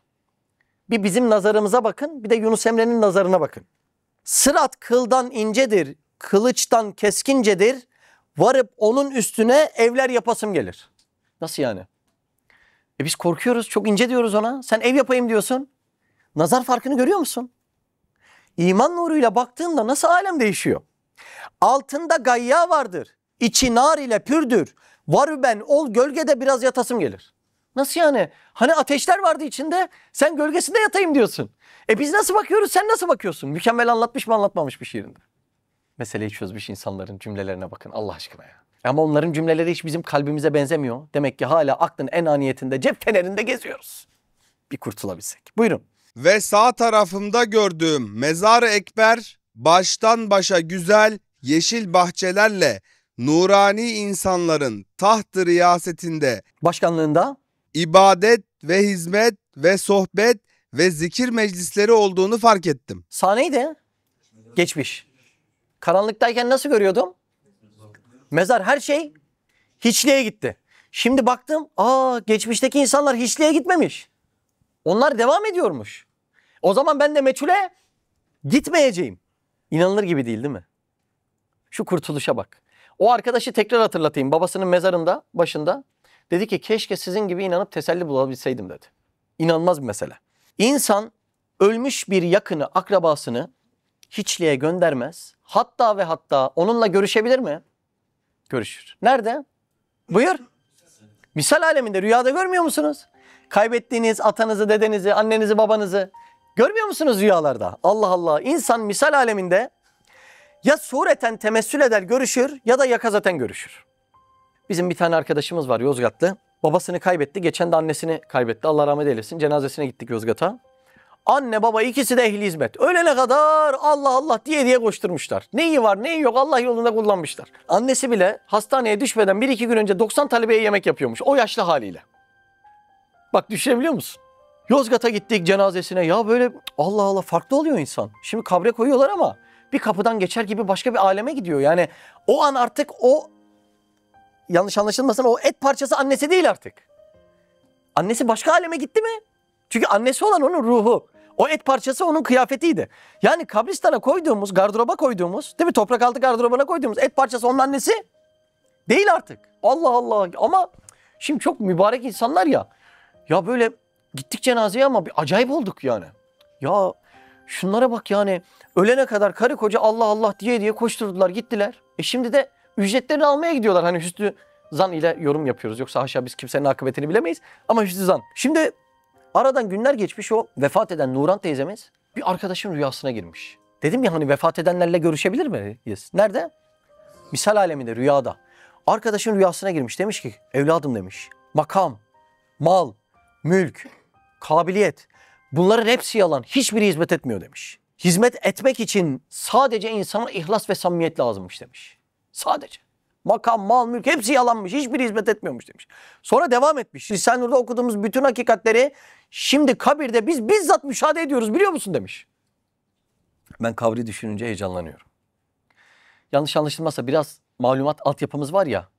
Gideceğiz, biri karşılayacak, ya bu olacak ya bu olacak. Altyapı olduğunda insan gideceği yere merak edip heyecanlanıyor. Orayı doldurmamız gerekiyor. İnanılır gibi değil. Şimdi Üstad Hazretleri'ni hatırlıyor musunuz? Hani bir sohbet meclisine rüyada çağrılıyor. Ey felaket ve helaket asrın imamı, senin de bir reyin var, reyini kullan dediği yer var ya.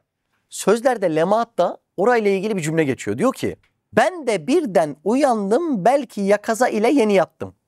Yakaza ile yeni yattım. İnceyi görebildiniz mi? Yakaza uyanıklık demek. Yani uyandım, yakaza, uyanıklıkta yattım. Rüyayla bu alemin çok ince bir noktasını bahsediyor. Ve devam ediyor, diyor ki bence yakaza rüyadır. Şu an var olduğumuz, yaşadığımız alem yakaza mı? Diyor ki bence hayır, bu rüyadır diyor. Aynı Matrix. Öyle mi? Elon Musk da bir ara açıklama yaptı ya geçenlerde. Bu dünya simülasyondan ibaret diye. Hatırlıyor musunuz, onu okudunuz mu? Yani birçokları artık işi oraya yormuş. Ya şu gördüğünüz sinir iletimlerinden başka bir şey değil bu işler falan. Bu dünya simülasyon demiş. Üstad da onu diyor. Bence yakaza rüyadır. Rüya bir nevi yakazadır. Rüya dediğin misal alemi, asıl gerçeklik oradadır. Orada asrın vekili, burada Said Nursi diye ilahir devam ediyor. Allah Allah. O zaman geçmiş zamanda birçok alimler, evliyalar, asfiyalar hani hiçliğe gitmişti. Meğer hiçliğe gitmemiş. O alimlerin, evliyaların ruhları ve hizmetleri bakidir. Yokluğa, fenaya gitmiyorlar. Bekaya ve sonsuza gidiyorlar. Kimler? Mevlana Celaleddin, Mevlana Cami, İmam Rabbani, Gavs-ı Geylani, Şah-ı Nakşibend, Üstad Hazretleri. Onların her birisi meğer yokluğa ve hiçliğe gitmemiş. Vazife başında devam ediyor. Ne olunca bu hissiyat geldi? Ya cep feneri kırılıp alem aydınlanınca.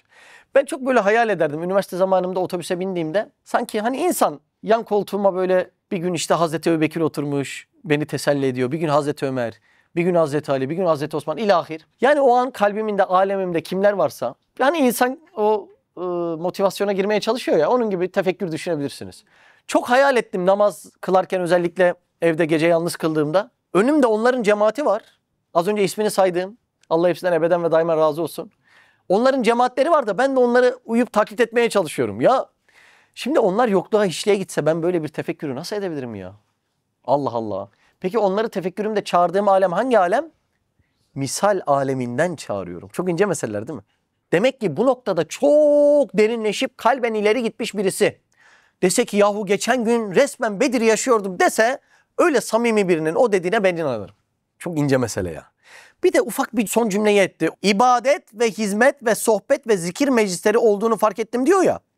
Burada da manevi hayatın 4 saç ayağını veriyor aslında Üstad Hazretleri. İnsanın manevi hayatını oturtmasında 4 şey lazım. 1. İbadet. 2. Hizmet. Koşturmak, sahabe gibi mücadele etmek. 3. Sohbet. Sohbetten kasıt nedir? İlimdir. 4. Zikir. Yani evrak ve eskarımız. Burada da çok sırlı bir ince var değil mi? Allah Allah. Ne ders be. Çok derin ders değil mi? Devam edelim mi Ömer? Ve sol tarafımda fırtınalı, dağdağlı zannettiğim uçurumlar, Hani aşağı doğru boşluktu ya, onları kastediyor. şahikalar ise Şahikalar da baş döndüren zirveler. Evet. süslü, sevimli, cazibedar olan dağların arkalarında azim bir ziyafetgah, güzel bir seyrangah, yüksek bir nüzhetgah bulunduğunu Yani gezinti yeri. hayal meyal gördüm. Sol taraf neydi? Gelecek. İstikbal. Gelecek. Ya bence en problemlisi bura. Ne diyorsunuz? Ya çok kalbi ağrıtıyor. Ama nasıl rahatlamış? Gelecekte nelerle karşılaşacağının hepsini görmüş. Bak, alem aydınlanıyor ya. Alem aydınlanınca geçmiş, gelecek, şimdiki zaman bir gibi gözüküyor. O zaman ölümün dahi güzelliğini görüyor, rahatlıyor. Şimdi düşünün bak, dünyada biraz çalışacaksınız ve sizi şu hadise bekleyecek. 20. mektup 11. kelimede geçen bir yer var. Bu hadistir aynı zamanda. Dikkat dinliyor musunuz? Dünyanın 1000 sene mesudane hayatı. İrfan, dünyada 1000 sene yaşayacaksınız. Ama nasıl? Mesut. Dert? Yok. Sıkıntı? Çile? Ayrılık? Bak, hiçbiri yok. Allah aşkına şu cümlelere dikkat edin ya. Dünyanın 1000 sene mesudane hayatı, 1 saat hayatına mukabil gelmeyen cennet hayatının. Cennetin 1 saatine denk gelmiyormuş. Lütfen cümleye dikkat edin. Ve cennet hayatının dahi 1000 senesi. 1000 sene cennet yaşayalım, ne güzel. 1 saat ruhiyeti cemaline mukabil gelmeyen bir Cemil-i Zülcelal'in daire-i rahmetine ve mertebe-i huzuruna gidiyorsun. 1000 yıl dünyada yaşa, cennetin 1 saatine denk gelmiyor. 1000 yıl cennette yaşa, Allah Azze ve Celle'nin ruhiyeti cemalullah'ı müşahede etmenin 1 saatine denk gelmiyor. 9 ay anne karnında mesudane yaşadım. Doğru mu Cemrehan? Dünyanın 1 saatine denk gelir mi o? Gelmiyor değil mi? 9 ay anne karnını mı istersiniz Ömer? 1 saat dünya mı? Denk gelmiyor. O 9 ayla onu nasıl kıyaslarsın? Dünyanın da 1000 yıllık mesudane hayatı cennetin 1 saatine denk gelmeyecek. O cennetin de mertebeleri var. Evlerin ve arabaların mertebeleri olduğu gibi. O cennetin de 1000 yıllık mesudane hayatı, Allah Azze ve Celle'nin o güzel isimlerini müşahede etmenin 1 saatine denk gelmeyecek. Cennete son girene verilecek mülk-ü ilahi kainat kadar. Şimdi bu dünya çöl olur mu, olmaz mı? Ben kendimce cenneti de çok tefekkür etmeye çalışıyorum kendi çapımda. Ve böyle tefekkürlerimde en keyif aldığım şey ne biliyor musunuz? Hizmet almak. Üstad Hazretleri diyor ki orada camidat, nebatat, hayvanat şuurlu hizmetkar olacak diyor. Şimdi mesela canım güzel bir üzüm çeksin, ne yapacağım? Gideceğim bağlardan toplayacağım, edeceğim, yıkayacağım, getireceğim. Cennette o üzüm salkımları şuurlu olacakmış. Üzüm gel bakayım. Buyur Mehmet abi, nasıl istersin diye. Kendisi gelip hizmet ediyor. Şöyle ayağını uzatmak isteyeceksin. Kayayı çağıracaksın. Ey kaya gel bakayım. Mehmet abi şöyle uzatayım mı diye kendisi gelecek. Hayvanlar dahi etrafında sana hizmet edecek. Osman, böyle bir şey yok Osman. Nebatat, cemaatat, hayvanat hepsi şuurlu bir hizmetkar olacak sana. Biz bu işi kaçırırsak, Allah muhafaza buyursun, kaybettiğimiz şeyi görmenin azabı bence cehennem azabını bastıracak, onu hissettirmeyecek. Öyle büyük bir pişmanlık yaşayacağız. Onun için bizim ölümü aydınlatmamız lazım. Yani sol tarafı, istikbali aydınlatmamız lazım. Bir de her şeyin bekası zatından daha güzeldir. Doğru mu? O zaman cennetin kendisinden bile daha güzel olan bir şey var. Cennetin devamlılığı. Eski zaman krallarının lezzet aldığı maddi şeyler 3 tane 5 tane. En çok lezzet aldıkları şey de yemekmiş. Bu yüzden yemek yiyip doyduktan sonra kendilerini kusturuyorlarmış ki tekrar yemek yiyip lezzet alabilelim diye. Dünya bu kadar. Anlıyor musunuz olayı? Kusturuyorlar, tekrar yiyelim, tekrar lezzet alalım diye. Dünya dediğim bu kadar. Dünya kuş yemi. Bunun yanında, öyle değil mi dünya ya? Getir tantuni. 1. ısırıktan sonra lezzet düşmeye başlıyor mu? Başlıyor. 2. tantuniye geçiyorum. İyi hadi, o da fena değil ama zar zor. 3. tantuniyi yerken arkadaşım ısrar ediyor. Ya şu lokmayı bir bitir diye. Ya arkadaş, lezzet almıyorum, bırak. Nasıl lezzet almıyorsun tantuniden? Şu lokma arkandan ağlamasın, şunu bitir. Öyle mi oluyor? Ya dünyadaki lezzete bak. Son lokmaya geldiğimde tiksiniyorum artık. Ya arkadaş, elleme beni, yemeyeceğim şunu. Ya kurban olayım, şu son lokmayı ye. Antep'e gittik, 7 tabak yuvalama içirdiler. Daha iç babam diyor. Ya babam, içemiyorum artık. Yani ben dünyada yaşıyorum. Midemin kapasitesi bu kadar. Ve lezzetim azalıyor yedikçe, öyle mi? Cennette her bir lokma bir diğerinden farklı ve artarak ilerleyen bir lezzet.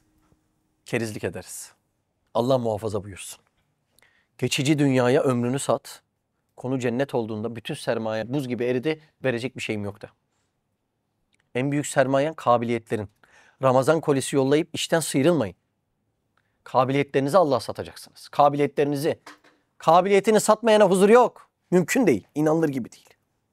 Devam edelim mi? Buyurun. Ve o müthiş canavarlar, ejderhalar zannettiğim mahluklar ise munis, deve, öküz, koyun, keçi gibi hayvanat ehliye olduğunu gördüm. Örnekteki hayvanların özelliği bize itaat eden hayvanlar. Farkında mısınız? Korktuğumuz canavarların özelliği de Allah'a itaat etmeleri.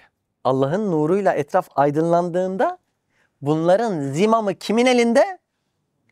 Onu görüyorsun. Velillahi cunudus semavati vel ardı. Yani Allah'ın askerleri diye bahsediyor değil mi? Göklerin ve yerin orduları, askerleri Allah'ındır diye bahsediyor. Şimdi aynı mantığı bize şöyle aşılıyor. Sana gelen musibetlerin her birisi miktarınca ayarlı ve Allah'ın kontrolünde. Burayı anlamak çok önemli. Sana gelen musibetlerin her birisi milimi milimine ayarlı ve Allah'ın kontrolünde. Gelen musibetlerin bazısı deve hükmünde gelip seni bir yerden bir yere taşır. Bazısı kusura bakmayın öküz gibi gelip yapamayıp güç yetiremeyeceğiniz bir işi size yaptırır. Bazı musibetler koyun ve keçi hükmünde gelip latifelerimizi verip ruhumuzu gıdalandırır. Anladınız mı? Ve bunların her birisinin tamamı Allah'ın ordusundan bir askerdir. Vahşet ve ünsiyet diye iki kavram var. Tam hikayeye yakışan mesela. Ünsiyet demek tanımaktan gelen rahatlık. Vahşet demek tanımamaktan gelen korku ve yalnızlık. Ünsiyet tanımaktan gelen buyurun rahatlık. Vahşet tanımamaktan gelen korku ve yalnızlık. Gözlerini kapat bir tane adaya git. Ömründe ilk kez gelmişsin. Ada kimin elinde hiç bilmiyorsun. Adada birkaç gün geçirdin. Gittin çok güzel ırmaklardan akan suları içmeye başladın. Suyu içtikten sonra birden seni bir endişe aldı. Ya yarın bu sular kesilirse ben nerede su içeceğim ne yapacağım? Basar mı o endişe? Basar. Gittin arı kovanı buldun. Oo bir ballar yedin sorma. Dünya tatlısı. Bir anda endişe bastı seni. Ya yarın bu arılar bu balı yapmayı bırakırsa. Karnın acıktı gittin bir tavşan avladın, bir ceylan, bir geyik avladın yedin onun etini. Birden endişe bastı. Ya yarın bu ceylanlar, bu geyikler burada olmazsa. Yürümeye başladın şöyle gökyüzü semaya baktın güzel bir güneşi gördün. Birden korku bastı. Yarın ya bu güneş gelip de başıma vurursa. Gece oldu yıldızları izledin tefekküre daldın eyvah dedin. Ya bu serseri yıldızlar kendi serseri olan yıldız da serseri başıboş zannedeceği için ya bu serseri yıldızlar yağmur gibi başıma yağarsa. Seni inanılmaz bir vahşet etrafını sardı. Etrafındaki güzelliklerin hiçbirisinden lezzet alamaz hale geldin. Dünyadaki halimizi anlatıyorum. Buna vahşet denir. Tanımamaktan gelen korku ve yalnızlık. Neyi tanımamaktan? Bunların kimin idaresinde olduğunu tanımamaktan. İkinci adam aynı adaya geldi. Suların aktığını gördü. Demek ki biri musluğu açmış. Ben ona güveniyorum. Balların lezzetini tattı. Demek ki birisi bu arıları terbiye etmiş. Kim gönderdiyse ona güveniyorum. Şöyle pirenin midesine baktı. Manzume-i Şems'e baktı. Ya bununla bunu terbiye eden aynı zattır. Her birisini verenin tek elden çıktığı çok aşikar ve bellidir. Ben bütün işlerimi ona havale ettim, ona güveniyorum dedi. El fenerini kırdı, bütün kainat aydınlattı. Buna da ünsiyet deniyor. Tanımaktan gelen rahatlık, kalbin keyfi, kalbin lezzeti. Anlaşıldı mı konu? Cep feneriyle baktığında her olaya parça parça bakıyoruz. Bak delikanlı gibi söyleyelim. Ben daha 2 gün önce bir olay düşündüm, çok üzüldüm. Sonra birden dedim ki bak Mehmet, gene parça şeklinde baktın, Allah'tan kopardın öyle baktın, seni ne hale soktu dedim. Öyle olmuyor mu? Ya bu bal yarın olmazsa, ya bu sular yarın akmazsa, ya bu ceylanlar yarın gitmezse insanı vahşete düşürüyor. Ama bütün mevcudatın oyununu milimi milimine kuranın sadece Allah Azze ve Celle olduğunu anlayıp kainat aydınlanırsa, geçmiş ve geleceğin de onun elinden döndüğünü anlarsan ve onu tanımaya başlarsan o zaman da ünsiyet ortaya çıkıyor. Bizim bir arkadaş vardı artık böyle Allah muhafaza kendine zarar verecek. Konuştuk, ikna ettik. Biraz şu Risale-i Nur'ları oku dedik. Okumuş, huzurlu, mutlu şekilde gelmiş. Diyor ki bahçedeki tavuklar, hindiler adeta bana gülmeye başladı diyor. Bütün mevcudat ünsiyet ile ona dostluk etmeye başlamış. Kiraza ayrı bakıyor, yaprağa ayrı bakıyor. Ya evimin önündeki ağacın çiçekleri hiç gözüme böyle gelmemişti diyor. Bizim bu motivasyona ihtiyacımız var değil mi? Bütün mevcudattan Allah Azze ve Celle'nin var ve bir olduğunu, hazır ve nazır olduğunu anlayabilmeye ihtiyacımız var. Devam edelim mi? Elhamdülillahi ala nuril iman diyerek Allahu veliyyüllezine amenu yuhricuhum minezzulumati ilen nur ayeti kerimesini okudum. O vakadan ayıldım. Vaka bitti. 5. son bölüme geçiyoruz. İşte o iki dağ mebde-i hayat, ahiri hayat. Yani alemi arz ve alemi berzahtır. Sorun yok değil mi? Bu kavramlar oturdu. Elimizdeki notlarda da var. O köprü ise hayat yoludur. O sağ taraf ise geçmiş zamandır. Sol taraf ise istikbaldir. O cep feneri ise hodbin Hodbin yani sadece benliğini gören. O aklını kullanan onu görüyor. Evet. ve bildiğine itimat eden ve vahyi semaviyi dinlemeyen enaniyeti insaniyedir. O canavarlar zannolunan şeyler ise alemin hadisatı ve acip mahlukatıdır. Bir hafta sonra birisi arayıp yakınınız hastaneye kaldırıldı diye bir telefon gelecek birinize. İşte onlar başıboş değil. Orayı yakalamamız gerekiyor. 2 ay sonra birisi ticareten belki paranızın bir kısmını farklı bir hale sokacak. Bir kalbinize üzüntü gelecek yani. Eyvah istikbalim ne olacak diye. İşte burada bu cep fenerini kırıp vahiy ne diyorsa onu dinlemek lazım dememiz icap ediyor. Evet. İşte enaniyetine itimat eden, Yani kendine güvenen, vahyi dinlemiyor. Ben bildiğim gibi yaparım diyor. Evet. zulümatı gaflete düşen, dalalet karanlığına müptela olan adam, Gördünüz değil mi? Hem zulümat var, kalbi karanlıkta, hem de dalalet var, aklı karanlıkta. Evet. o vakıada evvelki halime benzer ki, o cep feneri hükmünde nakız ve dalalet alut malumat ile Bir kelime dikkatinizi çekti mi? Dalalet, alut.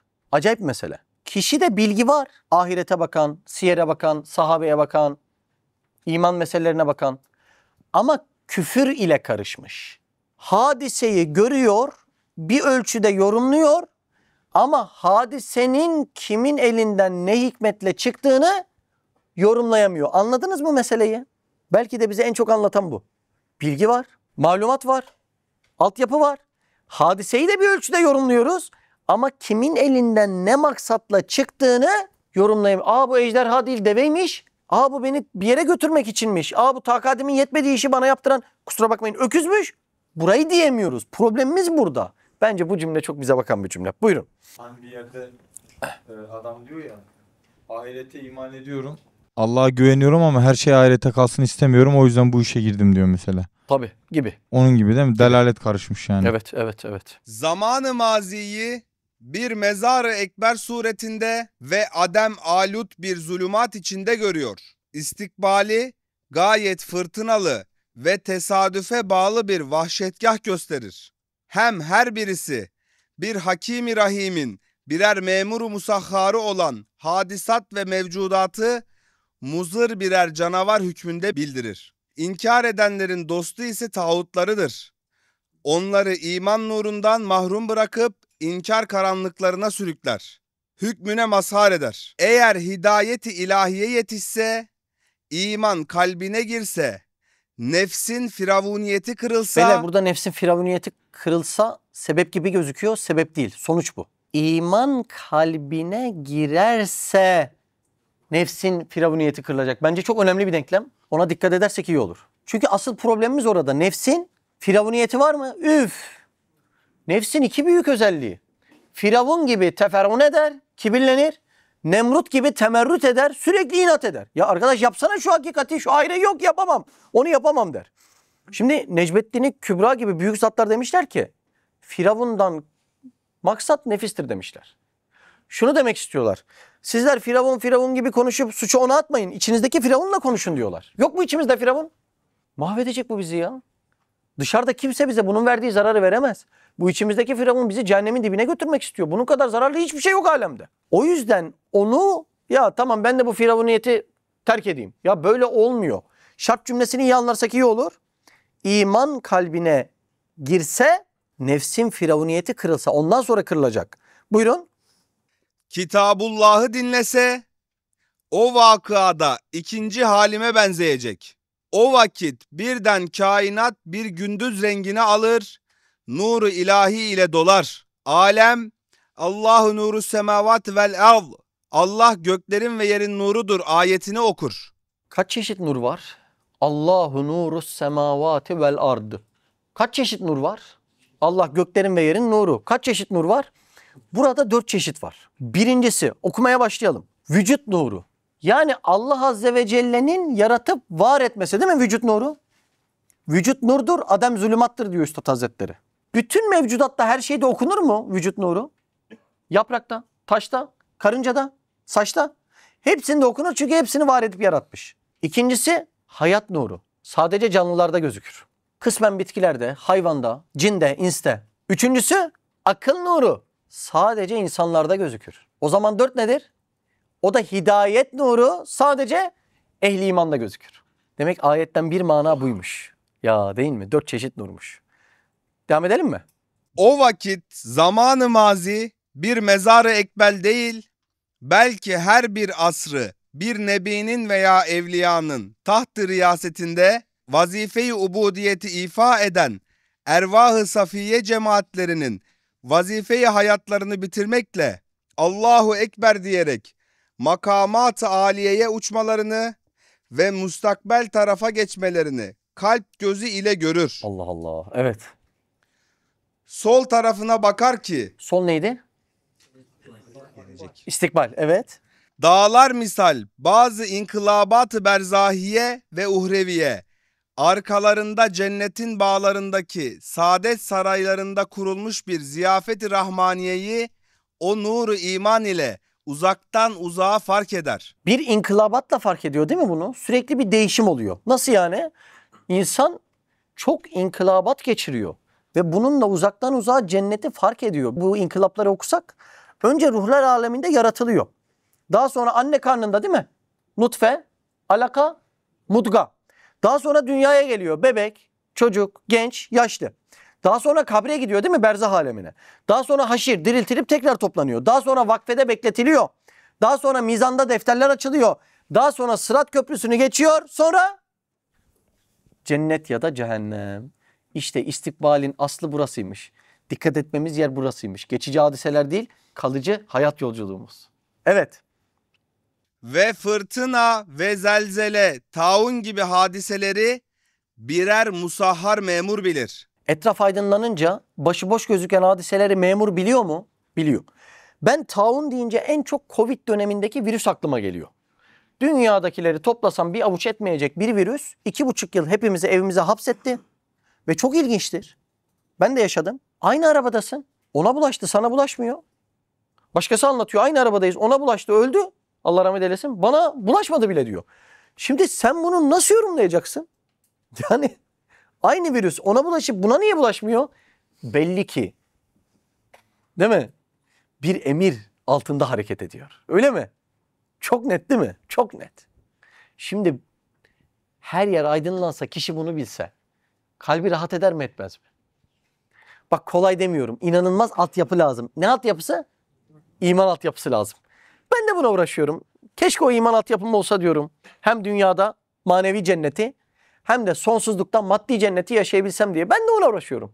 Ama vallahi bunsuz da bu dünya çekilmiyor arkadaş ya. Hiçbir tesellisi yok dünyanın. Küçücük virüs. Aynı evde şuna geliyor, öldürüyor. Buna uğramıyor bile. Nasıl oluyor? Aynı sofrada oturdunuz. Aynı yemeği yediniz. Nedir buna emir verip buna vermeyen? Yani taun deyince o Covid dönemi çok aklımda canlanıyor. Onu bir söylemek istedim. Çünkü çoklarının hayatı cehenneme döndü. Büyük oyuncakların her birisi ellerinde bozuldu kaldı. Evet. Bahar fırtınası ve yağmur gibi hadisatı sureten haşin, manen çok latif hikmetlere medar görüyor. Bak bunlar alem aydınlanınca oluyor. Tekrar söyleyeyim. Geçmiş ve gelecekle ilgili problemlerimizi çözdük mü? Çözdük. Ne yaparak çözdük? El feneri hükmündeki aklımızı kırdık. Vahiy semaviyi dinledik. Aklımızı onu anlamaya kullandık ve birden alem aydınlandı. Bizim de hayatlarımız öyle değil mi? Yani bu hakikatleri tanımadan önce değil mi? Problemler içerisinde kalmıyor muyduk? Ne olacak acaba? Geçmişin elemi. Kalbim de çalışıyor. Affedersiniz. Haşa minel huzur. Bir hayvan gibi de yaşayamıyoruz ve yaşamak istemiyoruz. Yedim, içtim, yattım, gezdim. Nasıl olacak? Ben huzuru nereden bulacağım? Hepimizin arayışı buydu yani. Onu anlatıyor. Buyurun. Hatta mevti hayat-ı ebediyenin mukaddemesi ve kabri saadet-i ebediyenin kapısı görüyor. Daha sair cihetleri sen kıyas eyle. Hakikati temsile tatbik et. İşte dersin en büyük sırrını burada verdi. Dersin başındaki problem geçmişin elemi, geleceğin kaygısıydı. Diyor ki bak bunda kurtulmanın yolu öyle bir aydınlat ki ölümü sonsuz hayatın başlangıcı olarak o kabri senin kavuşacağın sonsuz saadetlerin, buluşmaların, Bak sevdiğin insanlarla konuşurken sıra beklemek bile yok. Bir buna döneyim, bir buna döneyim demek bile yok. Klimanın ayarı biraz soğuk geldi, biraz sıcak geldi. Bunlar bile yok. Hiçbir şey. Bacağım ağrıdı, dizim ağrıdı. Hiçbir dert yok. Tırnağım uzadı, onu keseyim. Ya ucu böyle. Hiçbir derdin olmadığı bir diyar olarak. Orayı görecek kadar aydınlatırsan senin işin çözülmüş diyor. Sırrı anladınız mı? Dersin en büyük sırrı ölüm hakikatini çözüp orayı aydınlatmakta. Bu yüzden Risale-i Nur'da ölüme bakan bu kadar tahşidat mevcuttur. Şimdi ebedi cennete gitmenin kapısı neymiş? Ölümmüş. Salih insanlar o kapı deliğinden baktıklarında dünyanın en güzel dostlarını bir sofra etrafında toplanıp o ziyafette buluşmayı görmüşler. Ama iman nuru ile bakamayan insanlar o kapı deliğinden her baktıklarında etraflarında sevdikleri ne kadar insan var onlarla ebedi ayrılık, meçhule gittiğini görmüşler. İki annenin iki evladı olsa, annenin ikisi de evladından ayrı kalacak. Annenin bir tanesi evladından ayrı kalacak ama onu askere göndermiş. Dayanılır mı bu acıya? Dayanılır. Nereye gittiğini biliyor, ne zaman kavuşacaklarını biliyor, vuslatı biliyor. Diğer anne ise evladını kaybetmiş, yıllardır bulamıyor. Bu acıya dayanılır mı? Bu acıya insan dayanamaz. Meçhule gitti. Başına ne geldi evladımın? Ne zaman kavuşacağız belli değil. Sen şimdi kaybettiğin insanlarla sonsuz saadet sofralarında buluşacağını düşündüğünde teselli olur. Ama o nereye gitti, ben nereye gideceğim? Bu meçhul kaldığında bir insan bununla teselli bulamaz, mümkün değil. O yüzden Üstad Hazretleri 7. sözde demiş ki, acayip bir söz. Ölümün hakikatini anlayan kamil insanlar ölümü sevmişler. Daha ölüm gelmeden ölmek istemişler. Sevilir mi ölüm ya? Sen ne diyorsun ya? Çöl bu dünya, çöl. Sen bunu seviyorsan gözün kör. Sevilmez mi hiç o güzel ölüm ya? Yusuf peygamber saltanatı var. Züleyha genç şekilde ona geri verilmiş. Bütün ailesine kavuşmuş mu? Kavuşmuş ama bakın Yusuf suresi 101. ayette ne diyor? Ya Rabbi sen bana iktidar ve hakimiyet verdin. Verdi mi? Mısır Azizi yaptı. Kutsal metinleri ve rüyaları yorumlama ilmini öğrettin. Bak nimetlere bak İhsan. Ey gökleri ve yeri yaratan. Dünyada da ahirette de Mevlam yardımcım sensin. Sana tam itaat içinde bir kul olarak canımı al. Allah'ın verdiklerini istemiyorum, seni istiyorum diyor. Ve beni hayırla ve dürüst insanlar arasına dahil eyle. Ne istemiş? Ama çok güzel bir hayat yaşıyorsunuz ya Yusuf değil mi? Onu istemiyor. Canımı al. Ben bunları artık istemiyorum. Seni istiyorum. Çok sıkıntılar çektiği bir dönem mi söylüyor bunu? Hayatının en güzel gittiği dönemde söylüyor. Bakın Mevlana Hazretleri ölüme ne diyor? Şebi Aruz, düğün gecesi diyor. Böyle bir tabiri ölümü tanıyan, tanımlayan ve ona hasret çeken birinden başka kimse yapamaz. Peki Mesnevi Nuriye'de Habbe'de Üstad Hazretleri ölümle ilgili bir şey anlatıyor. Diyor ki eğer İmam-ı Rabbani Ahmed-i Faruki bugün Hindistan'da hayattadır diye ziyaretine bir davet vuku bulsa, bütün zahmetlere ve tehlikelere katlanarak ziyaretine gideceğim. İmam Rabbani Ahmed Faruki Hindistan'da vuku bulmuş. Ne diyor Üstad Hazretleri? Ben ne olursa olsun onun ziyaretine giderim diyor. Binaenaleyh madem onun ziyaretine gidersin, İncil'de Ahmet, Tevrat'ta Ahyet, Kur'an'da Muhammed ismiyle müsemma iki cihanın güneşi, kabrin arka tarafında milyonlarca Faruki Ahmetlere muhat olarak sakindir. Ölümün arkasındadır Efendimiz Aleyhisselatü Vesselam. Onların ziyaretine gitmek için niye acele etmiyorsunuz? Geri kalmak hatadır diyor. Efendimiz Aleyhisselatü Vesselam sana sarıldıktan sonra hangi dostun? Hangi sevdiğin? Hangi yakının? Onun senin kalbini doyurup tamamladığı kadar ne tamamlayabilir? Ne doyurabilir kalbini? Ama nerede? Kabrin öbür tarafında bir davette. Neden acele etmiyorsun diyor. Acele etmek ne demek? Yani hemen ölelim gidelim ona mı yetişelim? Hayır, acele etmek onun sohbetine acele etmek demek. Onun daveti olan marifetullah, iman meseleleri olan yerlere ömrün buz gibi erimeden aceleyle gitmek demek. Eğer onun davetine aceleyle gitmezsen şüphe yok ki kalbin aynı şekilde kalamayıp zulümatla doluyor ve başkalarının davetine mutlaka gidiyorsun. Allah Azze ve Celle bizi o davetlerden muhafaza buyursun. Subhaneke la ilme lena illa ma allamtena inneke entel alimul hakim ve ahiru davan enelhamdülillahi rabbil alemin. El Fatiha mesela. Anlaşıldı mı ders? Derinmiş değil mi? Sadece o yani o vaka çok detaylıymış değil mi? Çok bölündü mü zihniniz? Birleştirebildiniz mi? Birleşti değil mi ders? İyi, iyi çok şükür. Acayip ders ya. Siz de Hayalhanem'in yurt içi ve yurt dışı projelerine destek olmak için buradaki linke tıklayarak online bağışta bulunabilir veya aşağıdaki iletişim numaralarından bizlere ulaşabilirsiniz.